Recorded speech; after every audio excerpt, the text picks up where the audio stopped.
Hello everyone, my name is Devin Coleman, and today I'm going to be presenting to you guys the fuel system of the CRJ 200. We'll start out with some of the simpler things on the fuel system, and then towards the end we'll get into some of the more complex concepts and terminology regarding the fuel system. First off, here is a diagram of the tanks on the CRJ 200. There's the center tanks, which is right here in the center in the fuselage. There are the main tanks, which are on each wing. Um, there are two sections to each wing tank. There's an inner section and an outer section, so 4 sections total for the main tanks. This is so that when the plane turns left and right, the plane doesn't get unbalanced because of all the fuel going to the outer tip of the wing. It's also important to note the collector tanks there in the fuselage. These collector tanks are not collected to the center tank, but they're collected to the main tanks. And the purpose of the collector tanks is to feed fuel directly to the engines and to make sure that the fuel flow is not interrupted from the main tanks. There are actually 2 fuel supply lines from each of these collector tanks, and they have 2 fuel supply lines so that either collector tank can feed either engine in case of any issues in the collector tanks or in the engines. Next, we'll look at the fuel feed for the engine and for the APU. They're pretty similar. For the engine, the fuel moves from the center tank out to the main tanks, back to the collector tanks like we talked about in the other diagram. And then from the collector tanks, it moves through either a fuel boost pump or the main ejector into the engines. And the boost pumps are actually the backups to the main ejectors, but both activate when fuel flow seems to be interrupted or slowing down, so that if there's an issue in either the fuel boost pump or the main ejector, fuel will continue to make it into the engines. And also in a negative G condition in flight, the fuel flows to the APU through the right engine fuel feed line. So it can move through one of the engine lines into the APU if needed, which brings us to the APU flow. APU flow is very simple. Moves from the main tanks on the wings into the cross flow or APU pump and into the APU. So nothing too complicated there. Next, we'll look at this diagram, which is a bit more complicated, but we're just going to point out some of the main things here. You'll notice there are 11 shutoff valves in this diagram and in the fuel system. Obviously, that is so that fuel will stop flowing in case of an emergency or in any other case. Also, 3 fuel pumps. There's the left boost pump, which brings fuel from the left collector tank, a right boost pump, which brings fuel from the right collector tank, and a cross-flow APU pump, which will bring fuel to the APU, which is the auxiliary power unit. There are also 6 ejector pumps, which cut up into 3 categories, which would be 2 main ejectors, 2 transfer ejectors, and 2 scavenger ejectors. The scavenger ejectors move fuel from the main tank to the collector tanks. The transfer ejectors move fuel from the center tanks to the main tanks, which would be the wings. And then the main or primary ejectors move fuel from the collector tanks to the corresponding engines. So all of that's working to get the fuel from the wings into the engines. Ejector pumps are also the primary method of moving fuel through the system, as you can see, since those are the 3 types of pumps, the main, transfer, and the scavenger. Also important to note that the boost pumps transfer fuel from the collector tanks to the engines as well, these boost pumps. So a little bit of redundancy there, which is important for this fuel system. That's it there. We'll move on to the fuel indications. There are a few different terms we need to cover here. The DC type cabin system, it just indicates usable fuel, and it's a type of fuel gauging system that the CRJ uses.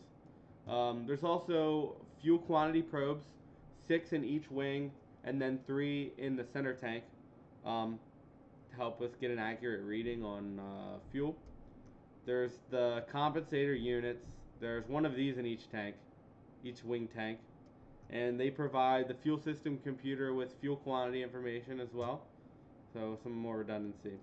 Um, there's also a fuel system computer that will correct for airplane pitch and roll, which is important because you don't want inaccurate readings when you're turning, because that's quite frequently.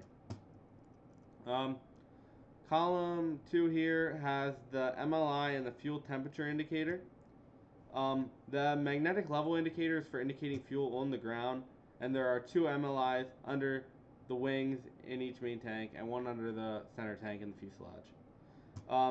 The unfortunate thing with the magnetic level indicator is that they must be corrected for airplane level variation, and so you have to use tabulated charts, which is a bit of an inconvenience, but it's accurate when you use those charts.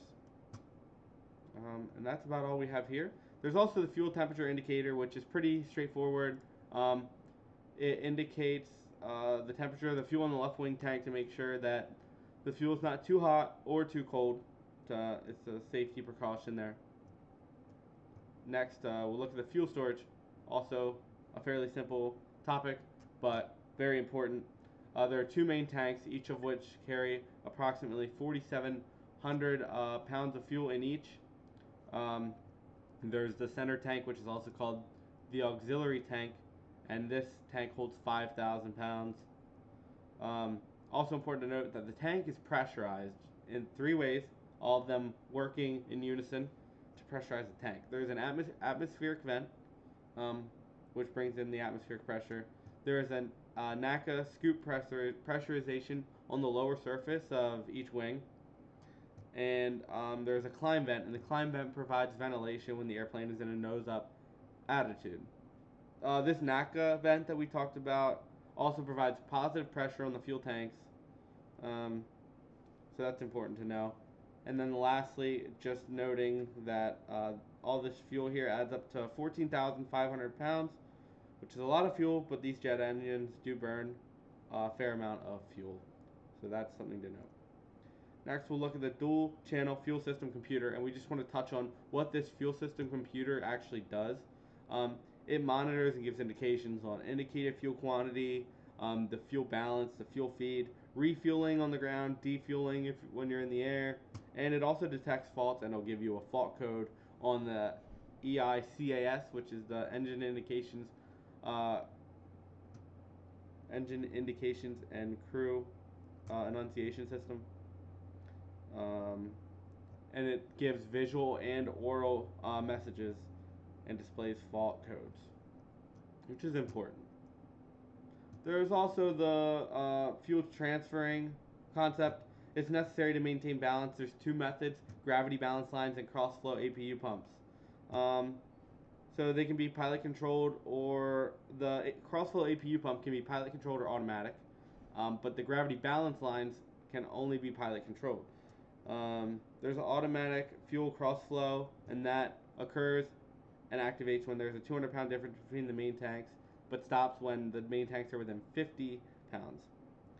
Wing refueling happens when the wing drops below 94% fuel, and the fuel imbalance caution message occurs when there's more imbalance of more than 800 pounds. Lastly, we're looking at the engine indication and crew enunciation system. The enunciations are green and amber for the main tanks and green and white for the center tanks. For the main tanks, you will receive a green indication if there's more than 900 pounds of fuel, and if the fuel tanks are balanced, and also if the fuel temperature is above negative 40 degrees Celsius. It will indicate amber if there is an imbalance of greater than 800 pounds, or the total fuel is less than 900 pounds, and also if the fuel temperature is less than 40 degrees Celsius. For the center tank, green will indicate fuel quantity is greater than 10 pounds, and white will indicate fuel quantity is less than 10 pounds. And then there's the half intensity magenta indication, which means that if it's half intensity, it's indicating invalid data. That's all I have for you guys. Just a quick overview, because we only have 10 minutes here. Thank you so much for watching this presentation, and have a great day.